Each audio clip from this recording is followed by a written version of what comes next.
nation! No donation, no salvation! And remember, respect is everything. Well, this was unexpected, but yes, we are back. And we're going to look at a figure that I've technically already reviewed, but I'll be honest, I wasn't happy with that original version, and I feel this one does the character a lot more justice, especially with how heavily I appreciate this character in my story. Yes, today we are going to look at G1 Jetfire again. Yeah, so if you saw my original Jetfire video, I was very depressed and very just like not having it that day, and there was no energy, and you know what, it wasn't doing it for me. So I decided, let's go back and revisit this character and maybe make some changes along the way. But yes, here's his jet mode. It really isn't much better than the last one, but you know what, I like it better than the original. I just saw a fly past my camera. I hope to God he doesn't mess with us. But anyway, but yes, he is. He isn't really the G1 Jetfire. He's just kind of a mix of the classics and like he's just based on the character Jetfire. But I mean, there is a lot of heavy G1 influence though. But to be fair, the original Jetfire toy was actually not even a Transformer to begin with. Believe it or not, they bought that mold from Bandai to use it for the Transformers license, because originally the mold that they used for the original toy was actually from Robotech. They basically just repainted it to look like Jetfire, but if you've ever seen Robotech, I mean, you know that Jetfire and, you know, the Veritech fighter look nothing alike. I mean, they have some similarities, but it did not look like the Jetfire we saw in the show. It was a much different design. The original Veritech fighter that they used for Jetfire was the Valkyrie, which, if you saw my original video, I said were from Greek mythology. That is not correct. Valkyries are actually Norse. So, my bad. But, you know, mistakes will happen, and you know what? I like to own up to my mistakes. And people in my personal life definitely know that for a fact. But anyway, I'm not going to waste any more time. Let's get to transforming this guy, and it's going to be fun. So, let's get going. Okay, to start the transformation, what we're going to do is, well, here, let's start with the legs. Also, in regards to that Valkyrie comment I made, for those who don't know what a Valkyrie is, it's basically a female warrior, for those who don't know, but which is ironic because Jetfire is a male character, but in the context of Robotech, since, you know, the original toy was a mech, it was basically like, they kind of treated it like a car, basically, you know, because, you know, there's this common thing with car people, because, you know, I am a car guy. You know, you gotta treat your car like a woman. You gotta treat it nice in the garage, and she'll treat you nice on the road. Anyway, I should be explaining the transformation, but yes, the legs, you basically slide them out, and it's on this really intricate, like, kind of little hinge joint here. But anyway, you do that, and he's already getting really heavy, so let's get some height on this camera before we go any further. Okay, anyway, this is where things are gonna get a little hairy, so just bear with me. What you're going to want to do next is, we're going to fold these wings back. Oh yeah, I finally replaced the hinges for the wings, so they're not a floppy mess now, they're just ball joints now.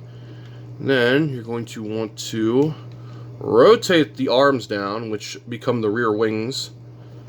Do the same with the other side. And I'm really happy with how this new transformation turned out. It's a lot more impressive than the original one, because, as you can see, I didn't have to fake the chest. But you're probably wondering, how are we going to get that backpack to work? Well, very simple. Just a series of hinges. Oh, before we do that, actually, here. So right there on the bottom, there's a little tab. We got to pull that out, because that's what's going to lock this into place when we're in the robot mode. I'm sorry if you can't see that, but there's the tab right there. It's on a little hinge. What we're going to do now is, to keep those legs in place, we're going to pull this tab down, work those hinges, and go ahead and just lock that into place. And then we'll point his cannons forward. And then the last thing to do is, well, the head reveal. So yeah, I did a mix of, the original Jetfire character, but I also left some of the Robotech elements in it because I just like the way it looks, especially with the cannons on his back. Because the original Jetfire, he didn't really have cannons. He had like a massive like thruster pack. But I mean, I like the way this looks better because if you're familiar with Mechagodzilla, specifically Kiru, this kind of reminds me a lot of that. And technically, this was before that, so for all we know, maybe that inspired it. If you don't know what I'm talking about, in one of the later Godzilla movies, Mechagodzilla, or Kiru as he was known, had a rocket pack with cannons on it and also like flare launchers, and it looked really cool, but his was blue.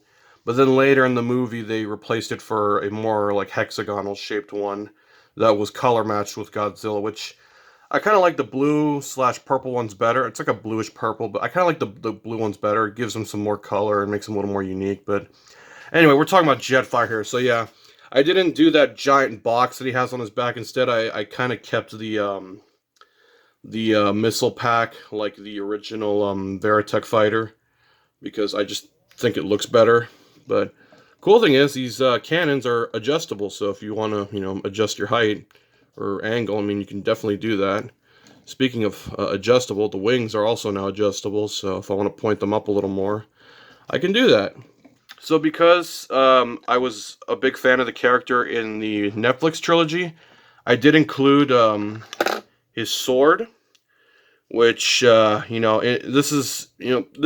my Transformers take place in their own fiction, so naturally, I mean, I will include things or modify things to my liking to make them work for my story.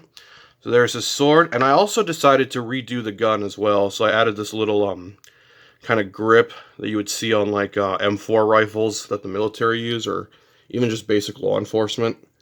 It doesn't actually clip into his hand; it kind of clips onto his knuckle, but I mean, it more or less gets the job done. I mean, from certain angles, it's not too bad. He is very top heavy. It's the only complaint that I have with this figure when I made it is it's very top heavy. But again, there's only so much I can do. But at this point, I'm pretty much just fighting the Legos at this point.